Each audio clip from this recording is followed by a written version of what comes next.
আজ বানাবো একটা মহারাষ্ট্রিয়ান ফুড, যেটা বেগুন, টমেটো, চীনাবাদাম এবং রসুনের সাহায্যে হয়।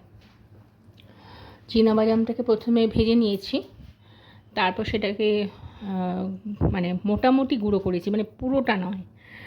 তো আমার যে ছোটো মিক্সিটা, ওটা নষ্ট হয়ে গেছে, তার জন্য আমি হামানদির সাথে ওটাকে গুঁড়ো করেছি।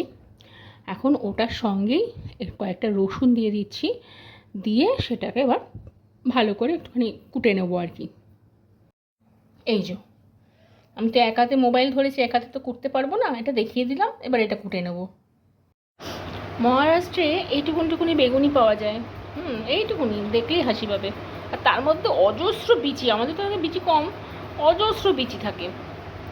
আর ওরা কিন্তু বোটা শুদ্ধই ভাজে, আমি কিন্তু বোটা শুদ্ধ ভাজবো না। মোটামুটি বোটার এতটা ফেলে দিয়ে এইটুকুনি রেখে দিয়ে তারপর ভাজবো। এক একটা বেগুনকে আমি 4টে টুকরো করে নিয়েছি। আর ব্যাপার হচ্ছে, পুরোপুরি ওদের মতো করছি না, হ্যাঁ, তাই পুরোপুরি হয়তো ওদের নামটা দেওয়া উচিত না, কিছুটা বাঙালি স্টাইলেই হয়ে যাবে ব্যাপারটা। নুন হলুদ দিয়ে মাখিয়ে রেখেছিলি, এবার এগুলো তেলে ছাড়বো। টমেটোগুলোকে, এক একটা টমেটোকে আমি 4 টুকরো করে কেটে নিয়েছি। সব কটা বেগুনকেই আমি একবারেই তেলের মধ্যে দিয়ে দিয়েছি এবং অবশ্যই ঢাকনা বন্ধ করে দিয়েছি। একটু পরে ঢাকনাটা খুলে উল্টে পাল্টে নেড়ে আবার ঢাকনা দিয়ে দেবো। বেগুনটা প্রায় ভাজা ভাজা হয়ে গেছে। এই সময়ে 3-4টে শুকনো লঙ্কা চিড়ে দিলাম, আর 4টে টমেটো 4 কোনা করে, মানে 4টে টুকরো করে কেটে এর মধ্যে ছেড়ে দিলাম। এবার এর মধ্যে আমি দিয়েছি 1 চামচ জিরে গুঁড়ো, 1/2 চামচ ধনে গুঁড়ো, 1/2 চামচ হলুদ গুঁড়ো আর 2 চামচ লাল লঙ্কার গুঁড়ো।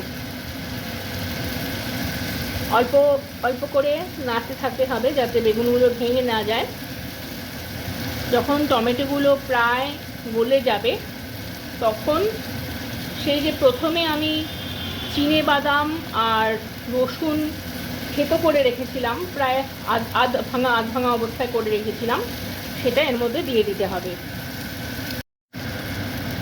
মহারাষ্ট্রিয়ানদের একটা জিনিস আমার খুব ভালো লেগেছিল, সেটা হলো ওরা বেশিরভাগ রান্নাতেই চিনেবাদাম গুঁড়োটা দেয়, যার জন্য টেস্টটাই অন্যরকম হয়, দারুণ হয়।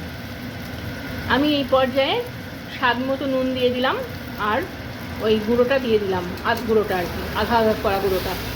আস্তে আস্তে নাড়াবো। এই অবস্থায় অনেকেই একটু টক দই দিতে পারেন, যৎ সামান্য।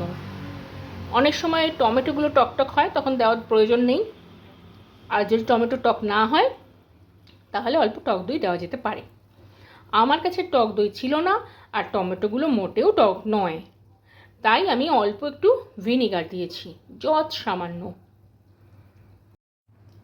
তৈরি হয়ে গেল নাম না জানা এক অজানা দারুণ ডিশ। তার বেশিটাই বাঙালিয়ানায় রয়েছে, তবু কিছু কিছু মহারাষ্ট্রিয়ানারও বিদ্যমান।